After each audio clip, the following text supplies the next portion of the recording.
नमस्कार, आज मी बनवणार आहे 3 डाळी एकत्र करून बनवलेली आमटी। जर का तुम्ही घाई गडबडीत असाल अशा वेळी या पद्धतीची आमटी तुम्ही पटकन बनवू शकता। ही आमटी झटपट बनवून तयार होणारी असून चवीला सुद्धा खूप टेस्टी लागते। भाताबरोबर खावीशी वाटणारी ही चविष्ट आमटी कोणीही सहज बनवेल अशा पद्धतीची ही बनवलेली आहे। ही आमटी बनवण्यासाठी मी इथे 3 प्रकारच्या डाळी घेतल्यात।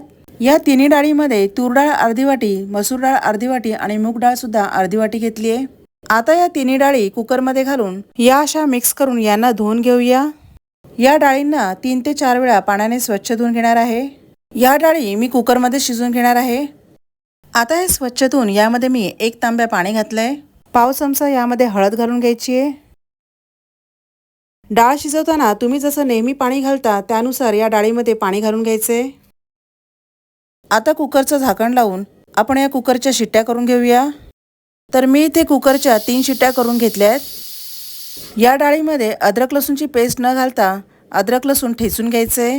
त्यासाठी मी कुकर थंड होईपर्यंत इकडे अद्रक लसूण खलबत्त्यामध्ये ठेचून घेणार आहे। तर असं हे अद्रक लसूण जास्त बारीक न करता असं जाडसरच ठेचून घ्यायचे। डाळीच्या फोडणीसाठी गॅसच्या मिडियम फ्लेमवर कढई ठेवून त्यामध्ये 1 चमचा तेल घालून घेतले। तेल थोडंसं गरम झाल्यावर अर्धा चमचा राई घालून घ्यायची आहे। राई चांगली तडतडल्यावर अर्धा चमचा जिरं घालून घ्यायचे। जिरं छान असं फुलल्यावर पाव चमचा हिंग घालून घेतले।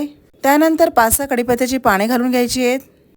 आता यामध्ये 1 बारीक चिरलेला कांदा घालून घेतलाय। कांदा थोडा वेळ तेलामध्ये परतून झाला की आपण वरून ठेचलेलं आलं लसूण घालून घ्यायचे। आता हे आलं लसूण या तेलामध्ये चांगलं परतून घेऊया। नंतर यामध्ये बारीक चिरलेला 1 मोठा टोमॅटो घालून घेतलाय। टोमॅटो सुद्धा या कांद्याबरोबर चांगला मऊसूद होईपर्यंत शिजवून घ्यायचा आहे। आता मी यामध्ये 1 चमचा मीठ घालून घेते। टोमॅटो लवकर शिजण्यासाठी यामध्ये मीठ घालून घ्यायचे।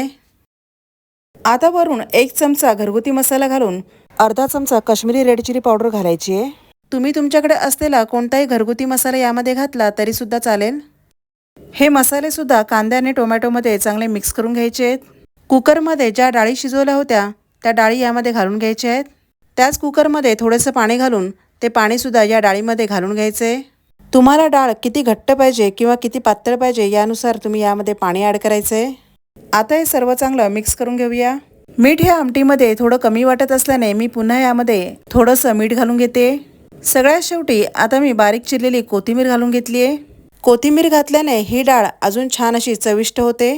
तर कोणतंही वाटण न लावता अगदी साधी कोणालाही सहज जमेल अशी खूप चविष्ट गरमागरम आमटी भाताबरोबर खाण्यास तयार आहे। तुम्ही सुद्धा ही रेसिपी नक्की ट्राय करा। तर पुन्हा भेटूया अशाच एका छान अशा रेसिपी सोबत। धन्यवाद।